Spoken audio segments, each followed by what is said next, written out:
Welcome again to this channel. So today we are going to discuss your IT code 402 25 December answer की। Okay, ये जो आपका 25 दिसंबर यानी कि आज जो एग्ज़ाम हुआ है, जो सेट नंबर 4 है ना क्वेश्चन पेपर, और क्वेश्चन पेपर कोड ये देख लो, ये है। ठीक है, तो इसका जो है हम लोग क्या करने वाले हैं, पूरा का पूरा डिस्कशन करने वाले हैं और मैं आपको इसके सारे आंसर कीज दे दूंगा। ज़्यादा टाइम नहीं लेते हुए मैं आपको इसका आंसर की देना चाहूँगा। सो प्लीज़ अगर आप न्यू चैनल पे हो तो सब्सक्राइब करो, शेयर करो, लाइक करो हमारी वीडियोस को, हमारे चैनल को सब्सक्राइब करो, बेल आइकन प्रेस करो ताकि और भी नोटिफिकेशन मिलती रहे। ठीक है, अभी देखो आईटी का एग्जाम खत्म हो गया, मैंने आपकी आईटी कोड 402 की पूरी तरह से तैयारी करवा दी थी। अब एसएसटी का एग्जाम है, तो one shot video plus MCQs आपके एक ही वीडियो में कंबाइन करके आपको मिलेंगे। ठीक है, तो आप उसके लिए भी हमारे चैनल से जुड़े रहो। ठीक है, आपको एसएसटी की, साइंस की, मैथमेटिक्स की, सारी की यहाँ पे प्रॉब्लम क्लियर हो जाएंगी आपके एग्जाम आते आते। ठीक है, तो चलिए मैं ज़्यादा ये सब इन्फॉर्मेशन नहीं पढ़ते हुए मैं आपका क्वेश्चन नंबर 1 से स्टार्ट करता हूँ। तो सेक्शन ए है, दैट इज एम्प्लॉयबिलिटी स्किल्स। तो एम्प्लॉयबिलिटी स्किल्स से यहाँ जो क्वेश्चन दिए हुए हैं मैं वो आपके सामने रख रहा हूँ। ठीक है, एम्प्लॉयबिलिटी स्किल्स का जो क्वेश्चन नंबर फर्स्ट है वो क्या बोल रहा है कि देखो, there are many reasons in interpersonal communication में fail while the communicating message में नॉट बी रिसीव्ड एग्जैक्टली। जो सेंडर क्या करना चाहता है, इंटेंड करना चाहता है, तो इसके लिए रिसीवर को क्या करना चाहिए ताकि सेंडर को समझ में आए, वो अंडरस्टूड हो जाए। तो सेंडर रिसीवर को जो है उसको फीडबैक देना चाहिए। Question number 2, which one of the, यानी कि इसका आंसर बी हो जाएगा। ठीक है, अब नेक्स्ट क्वेश्चन नंबर 2 बोल रहा है, क्या बोल रहा है question number 2, which one of the following is not a barrier of effective communication. क्या एक बैरियर नहीं है इफेक्टिव कम्युनिकेशन का? फिजिकल, लिंग्विस्टिक, इंटरपर्सनल है, तो इसका ऑप्शन नंबर डी हो जाएगा, सब्जेक्टिव बैरियर नहीं है। क्वेश्चन नंबर 3 बोल रहा है कि परफॉर्म कर रहा था एक well work in life in general, you must be able to manage. आपको मैनेज करना आना चाहिए सारी चीज़ों को। अब क्या यहाँ पूछा है, that is which of the following skill जो है help you to prioritise the you have to remove waste retency from work. So वो क्या हो जाएगा, that will be your B, time management आपको अच्छी तरीके से आना चाहिए। क्वेश्चन नंबर 4 देख लेते हैं। क्वेश्चन नंबर 4 बोला managing stress is about making plan. ठीक है, अब एबीसी क्या है यहाँ पे देख लो, मैंने आपको बताया था ना कि एक्रोनिम ऑफ एबीसी क्या होता है, किसके लिए स्टैंड करता है। सो वो होता है option number C, adversity, beliefs और consequences. Question number 5, Neha is a receiving several mails. ठीक है, वो बहुत सारी कंपनी की मेल्स उसको मिल रही है। सो ऐसे मेल्स को जो हम लोग स्पैम मेल्स बोलते हैं। आंसर नंबर सी, ऐसे मेल्स को हम लोग स्पैम मेल्स बोलते हैं। Next question, computer automatically runs a basic programme called, उसको बायोस बोलते हैं, बायोस बोलते हैं। अब देख लो बायोस कहाँ है, तो ऑप्शन नंबर ए बायोस इसका राइट आंसर हो जाएगा, जिसका मैंने आपको बताया भी था एमसीक्यू सेशन में कि बेसिक इनपुट और आउटपुट सिस्टम होता है। ऑप्शन सेक्शन बी है सब्जेक्ट स्पेसिफिक स्किल्स का। देख लो क्वेश्चन नंबर 7 से स्टार्ट करते हैं। आपने जो अटेम्प्ट किया नहीं किया है आप मेरे साथ डिस्कस करते चलो।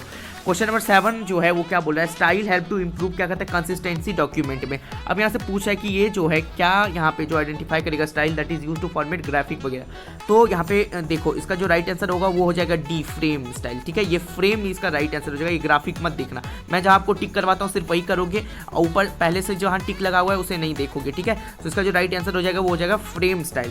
Question number 8, arguments passed a macro from Calc always, वो कैसा रहता है। So that is values. वो क्या कहता है, आर्गुमेंट जो पास करा जाता है मैक्रो से वो हमेशा एक वैल्यू रहती है। Question number 9, in the document dash is use to apply style many different areas quickly. ठीक है, तो इसका जो आपका सही आंसर हो जाएगा option number A, that is fill format mode will be your right answer. Question number 10, तनु जो एक्सप्लेन की क्लास में that is existing style except for dash position interaction the paragraph frame pages. ये देख लो question, ठीक है, आप पढ़ सकते हो, आपने पढ़ा भी होगा। तो इसका जो मैं राइट आंसर बता देता हूँ वो क्या है, बी, कैरेक्टर स्टाइल्स। वो क्या करेगी, कैरेक्टर स्टाइल्स का यूज करेगी तनु। ठीक है, question number 11, the dash window shows the types of style available in open office ORG। ठीक है, वो कौन सा विंडो होगा, सो आपको भी पता है इसका right answer, that is styles and formatting window. A number इसका ऑप्शन सही हो जाएगा। Question number 12, in the writer refers dash refers the reference point, कौन रिफर करता है यहाँ पे, सो आपको इसका राइट आंसर पता होना चाहिए, दैट इज एंकरिंग। बी इसका राइट आंसर हो जाएगा। क्वेश्चन नंबर 13 पे चलते हैं। The function takes from data from series worksheet and workbook and summarise into a single worksheet, update can easily, तो उसको क्या बोलते हैं, दैट इज आपको बोलते हैं उसको डाटा कंसोलिडेशन। बी इसका राइट आंसर हो जाएगा, डाटा कंसोलिडेशन बोलते हैं।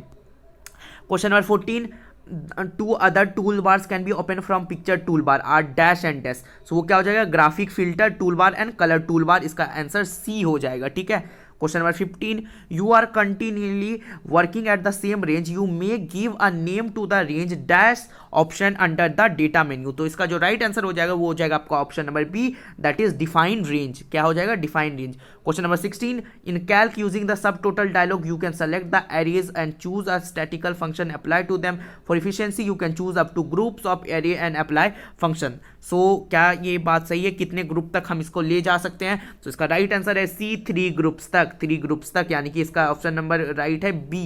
ठीक है, चलिए क्वेश्चन नंबर 7, सॉल्वर ऑप्शन जो है आपके कॉपी में सॉल्व लिखा गया था, तो वो कहाँ होता है? तो हमको पता है सॉल्वर ऑप्शन जो है वो डील करता है गोल सीक के साथ, और जो है वो क्या है? That is solver deals with equation and multiple unknown variables. तो सी राइट आंसर हो जाएगा। Question number 18, usually you can run a formula to calculate result. ठीक है, बट आप क्या करो ना, आप एक ऐसा फॉर्म ही ले आओ जिससे आपको पता चल जाए कि आपको क्या रिजल्ट चाहिए। ठीक है, तो उसके लिए आपकी जो हेल्प करेगा वो है D goal seek. D goal seek आपकी इसमें हेल्प करेगा। Question number 19, Rama and 2 of her friend doing survey of the gender wise employment rates their locality. ठीक है, तो अब यहाँ पूछा जा रहा है कि वो कैसे करेगी? शेयर करके वर्कशीट को। ठीक है, तो इसका जो राइट आंसर हो जाएगा दैट इज वो हो जाएगा शेयर्ड वर्कशीट। ठीक है, ये हो जाएगा शेयर्ड वर्कशीट, यहाँ पे राइट आंसर हो जाएगा, लिंक वर्कशीट नहीं होगा। ठीक है, क्वेश्चन नंबर 20, क्वेश्चन नंबर 20 क्या बोल रहा है? क्वेश्चन नंबर 20 में, in Calc you can see all cell reference is one or several formula to refer to. कहाँ पे? सो इसका जो ऑप्शन नंबर 1 है वो सही हो जाएगा, डाटा फ्रॉम वन और मोर कॉन्टिन्यूअस सेल एंड वर्कशीट। ये मैंने आपको समझा रखा है। क्वेश्चन नंबर 21 देखते हैं कि विच of the following is RDBMS software. तो वो ओरेकल होता है, ये सारी चीज़ें नहीं है। क्वेश्चन नंबर 22, क्वेश्चन नंबर 22 में बोला है डैश हैज इवॉल्व 1960। तो ये आप पढ़ सकते हो, इसका राइट आंसर हो जाएगा C, database concept will be your right answer. Question number 23, question number 23 जो बोल रहा है कि Writer table contents feature let you to build automatically content from dash in your document. So that will be nothing but your option number C, that is headings. उसका right answer headings हो जाएगा। 24, in Calc to create reference with mouse. आप क्या करोगे? इन Calc अगर create करना है reference with mouse तो आप क्या करोगे? That you will do, that is select the cell in which formula is going to be enter. Option number 20 का राइट आंसर हो जाएगा।